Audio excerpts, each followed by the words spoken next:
যারা বিবাহিতরা আছেন মাঝে মধ্যে একটু স্ত্রীর মাথায় হাত বুলাই দিবেন, সুন্নতে সুন্নত হয়ে যাবে, সওয়াবে সওয়াব হয়ে যাবে, সংসারে শান্তি চলে আসবে। বলেন না সুবহানাল্লাহ। সত্যিকার ভালো মেয়েরা বেশি কিছু চাই না, স্বামী একটু মায়া করে মাথায় হাত বুলাই দিলে সারা দিনের কষ্ট ভুলে যেতে পারে। কথা বলেন ঠিক কিনা?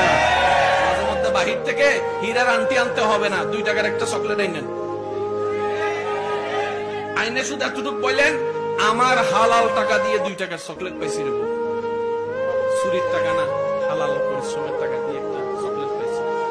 দেখবেন আপনার সেই স্ত্রী যদি সত্যিকার মনুষ্যত্ব থাকে, হীরার চাইতে মূল্যবান করে খুশি হয়ে যাবে ওই চকলেট পেয়ে। এবার সংসারের মধ্যে আরেক ঝামেলা, বউয়ের সাথে শাশুড়ির মিলে না, শাশুড়ির সাথে বউয়ের মিলে না। শাশুড়ির ছেলে বউয়ের স্বামী মানুষ একজন, শাশুড়ির পক্ষে গেলে বউ নারাজ হয়, বউয়ের পক্ষে গেলে শাশুড়ি নারাজ হয়, মানে মা নারাজ হয়ে যায়। বলেন মা কয়জন, স্ত্রী কয়জন, সন্তান কিংবা স্বামী কয়জন? মাও চায় সন্তানকে, স্ত্রী চায় স্বামীকে, এবার মাঝখানে পুরুষ, 2 দিকে 2 জনে টানে। আর একটু জোরে বলেন। এবার মায়ের পক্ষ নিলে, বউয়ের পক্ষ নিলে, যদি বউয়ের কথা শুনে সমাজ বলে বউয়ের গোলাম হয়ে গেছে, বউয়ের কিনা গোলাম হয়ে গেছে, বউয়ের কিনা গোলাম হয়ে গেছে। আর মার পক্ষ নিলে বলে যে বউয়ের উপর অত্যাচার শুরু করেছে, বউয়ের উপর জুলুম শুরু করেছে, বউকে দাম দেয় না। আল্লাহ, আমি সমাধান কোথায় নিব? রব বলে ইন্নাদ্দীনা ইনদাল্লাহিল ইসলাম, আল-ইয়াওমা আকমালতু লাকুম দীনাকুম ওয়া আতমামতু আলাইকুম নি'মাতি। সমস্ত সমস্যার সমাধান আমি ইসলামে দিয়েছি, তুমি ইসলামে চলে যাও। ইসলাম বলে সমস্যা কি?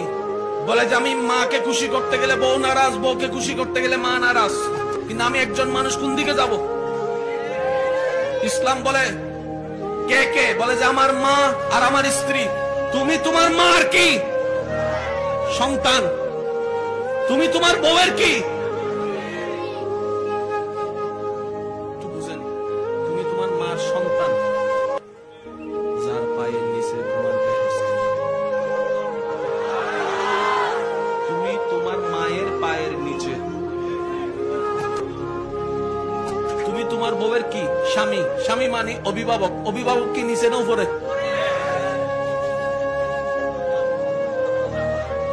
একটু বুঝে উত্তর দেন না। মায়ের পায়ের নিচে তুমি,